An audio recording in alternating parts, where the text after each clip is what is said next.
একটা নদীর কথা ভাবো, যে নিরবধি বয়ে চলে। পথের মাঝে পাথর আসে, কাটা আসে, ধুলো মাটি এসে মিশে যায় তার জলে। তবুও নদী থামে না। সে জানে তার কাজ এগিয়ে চলা, নির্মলতা বজায় রাখা। আমাদের জীবনও অনেকটা সেই নদীর মতো। সরলভাবে ভালোবাসা নিয়ে চলতে গেলে পাথরের মতো কিছু কঠিন অভিজ্ঞতা আসবেই।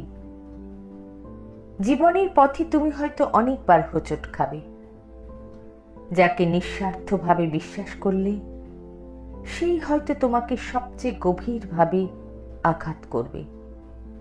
যাকে নির্দ্বিধায় ভালোবাসলে সেই হয়তো তোমার ভালোবাসাকে তুচ্ছ করবে। মনে হবে, আমি কি ভুল ছিলাম? সরল হয়ে কি শুধু ঠকতেই হয়? তবে বাস্তবতা হলো, মানুষের দৃষ্টি সবসময় ঠিক নয়। সরলতা কারো চোখে দুর্বলতা মনে হতে পারে, আবার কারো চোখে সেটাই সবচেয়ে বড় শক্তি।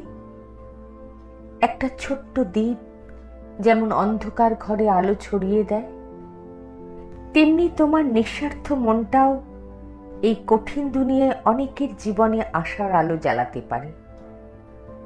স্বার্থপর হয়ে গেলে হয়তো তুমি নিজেকে রক্ষা করতে পারবে, কিন্তু ঠিক তখনই তোমার হৃদয়ের সবচেয়ে সুন্দর জায়গাটা মরে যাবে। আত্মরক্ষার নামে যদি অনুভূতিগুলোকে পাথর বানিয়ে ফেলো, তবে বেঁচে থেকেও তুমি আর সত্যিকারের জীবন পাবে না। সমাজে ঠকানোর মানুষ অনেক আছে।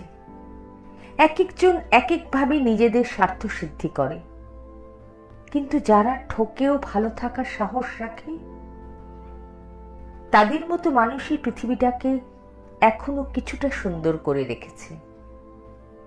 তবে সরলতা মানে অজ্ঞতা নয়। গাছ যেমন ঝড়ের মুখে তার শিকড় শক্ত করে ধরে, তেমনি তোমাকেও অভিজ্ঞতা থেকে শিক্ষা নিতে হবে।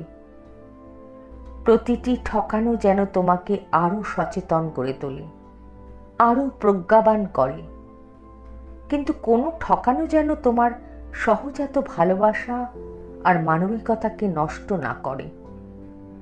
স্মরণে রেখো, আকাশে মেঘ আসে, তবুও সূর্য হারায় না।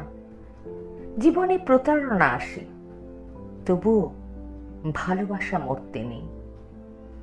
তাই ঠকো, শিক্ষা নাও, অভিজ্ঞ হও, কিন্তু নিজের ভেতরের সরল উজ্জ্বল মানুষটাকে কখনো মুছে ফেলো না। এই পৃথিবী হয়তো তোমার সরলতার মূল্য দিতে পারবে না, কিন্তু নিজের কাছে তুমি তখনও সত্যিকারের মানুষ হয়ে থাকবে, আর সেটাই সবচেয়ে বড় বিজয়।